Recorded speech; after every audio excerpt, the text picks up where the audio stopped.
Quand on pense cancer, on pense généralement isolement, chute de cheveux et surtout mort. Résultat, beaucoup de personnes sont dans la déprime. Mais on n'est pas obligé d'avoir ce mindset. Et même si oui, j'ai pas échappé à la chute des cheveux, j'ai quand même réussi à garder la tête haute. Et aujourd'hui, je te montre comment. Salut, c'est Noah. Et pour ceux qui me connaissent pas, j'ai été diagnostiqué d'une leucémie en décembre 2024 à seulement 17 ans. Aujourd'hui, je suis toujours en traitement. Et je suis là pour te partager mes conseils et mes expériences pour t'aider à passer cette épreuve au mieux. Dans cette vidéo, je te partage donc mes 7 conseils pour garder le moral quand on a un cancer. Alors installe-toi confortablement et sans plus attendre, c'est parti mon kiki! Et on commence tout de suite avec le premier conseil qui consiste à parler à un professionnel. Bon, on est d'accord, c'est pas le conseil le plus recherché du monde. Merci Captain Obvious. Néanmoins, pour ma part en tout cas, parler à la psy de l'hôpital ça m'a vraiment aidé. Surtout au mois de janvier quand j'étais sous cortisone. Et oui, en plus de donner des joues de hamster, ça contribue à la déprime. Génial! Alors parler à la psy de l'hôpital ça m'a fait un bien de fou. Et y a pas de honte à ça d'ailleurs, que tu sois malade ou pas. Si t'as besoin, parle, vraiment, c'est important. Conseil numéro 2, pratiquer de l'activité physique. Que ce soit marcher, même 10 minutes, aller au city avec tes potes ou faire une séance de sport adaptée avec un kiné, toute activité physique ne pourra que te faire du bien. Et oui, c'est pas facile de trouver l'énergie ou la motivation de le faire. Mais une fois que tu rentres, tu te sens rafraîchi. Dans l'idée, tu veux faire une activité avec un pote. C'est vraiment là la clé de la motivation. Par exemple, en février, quand j'essayais de courir, je me cassais juste la gueule. Du coup, j'y allais surtout pour regarder jouer. Ça me permettait au moins d'être avec mes potes et surtout de pouvoir respirer de l'air frais. Voilà, c'est de l'air froid, mais bon, t'as compris l'idée. Et si tu commences à avoir des pensées négatives, voire sombres, je t'encourage vivement à aller faire un tour. Marche, vélo, peu importe. Le principal est d'aérer ton esprit. Et comme je l'ai dit au début, que tu sortes 10 minutes ou 1 heure, ça n'a vraiment pas d'importance. L'essentiel, c'est juste que tu fasses une activité physique. Mais surtout, fais selon ton énergie. Va pas te forcer à faire de l'activité physique si t'as juste envie de dormir. Le tout, c'est d'arriver à faire au moins une activité physique tous les 2 jours. Conseil numéro 3, se reposer. Bon, là tu te dis sûrement un truc du style « Mais il est con ou quoi? Il nous dit de faire d'activité physique et maintenant il veut qu'on se repose.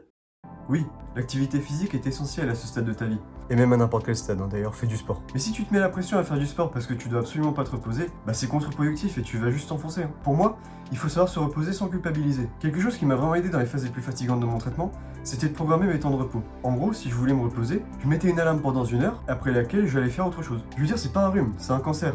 Donc si tu décides de te reposer, il faut surtout pas te dire que t'es fainéant. Ton corps en a largement besoin.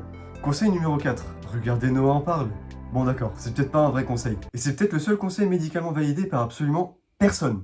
Mais si jusqu'à présent t'aimes ce que tu regardes, n'hésite pas à me le faire savoir en mettant un pouce bleu sous cette vidéo et en lâchant un commentaire. Et si le contenu que je partage sur cette chaîne te plaît, n'hésite pas à t'abonner et à activer la cloche pour ne rater aucune des prochaines vidéos.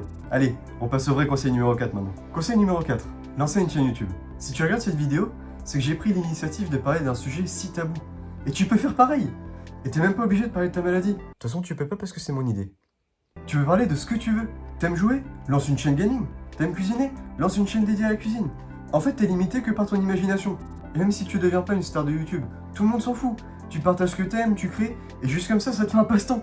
Et en plus, tu bâtis une communauté qui partage ta passion, et qui peut même t'apprendre 2-3 trucs dessus. C'est vraiment gagnant-gagnant. Donc lance une chaîne YouTube, c'est trop bien. Conseil numéro 5, apprendre quelque chose. Tu t'es déjà dit un truc du style, j'aimerais tellement apprendre cette langue. Ou, j'ai vraiment envie d'apprendre à cuisiner comme un chef. Mais t'as jamais le temps? Bah là au moins c'est pas le temps qui manque. Moi par exemple, je m'étais déterminé à apprendre l'espagnol. Et tu sais quoi? Bah je sais toujours pas parler espagnol. Et ça fait 4 ans. Mais plus sérieusement, je me suis mis à la cuisine. Certainement avec la cortisone qui m'a rendu obsédé par la bouffe. Et j'adore! C'est pas pour rien que j'ai envie de devenir diététicien. Et t'as virtuellement aucune limite. Donc va apprendre ce que tu voulais apprendre depuis si longtemps mais que tu remettais toujours à demain. Conseil numéro 6. Tenir un journal.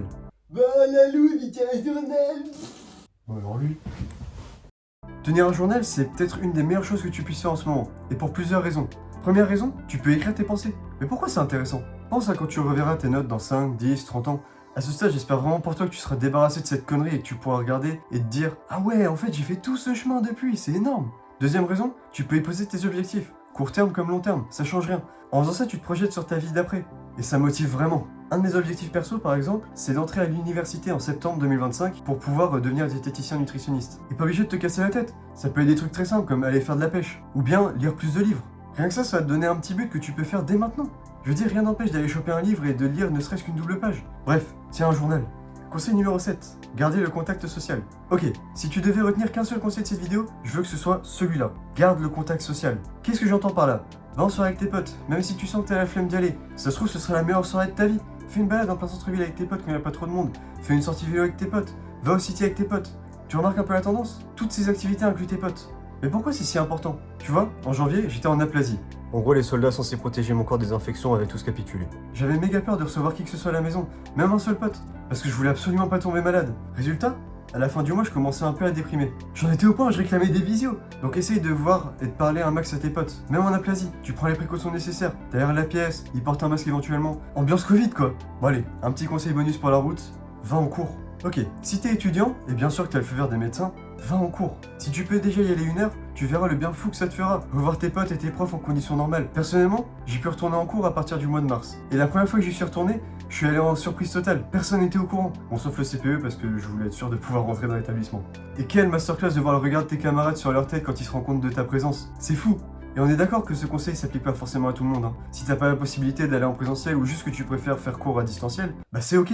C'est pour ça que c'est un conseil bonus. Mais dans une optique de garder le contact social comme on a dit juste avant, pour moi, c'est une des meilleures choses que tu puisses faire. Retourne en cours. Et toi, qu'est-ce qui t'a aidé à garder le moral quand tu traversais une période similaire? Fais-le moi savoir en commentaire.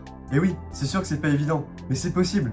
Y a aucune raison pour que t'y arrives pas. Donc j'espère vraiment avoir pu te convaincre qu'on pouvait garder un mindset positif malgré tout ça. Allez, force à toi toujours, c'était Noah, à la prochaine.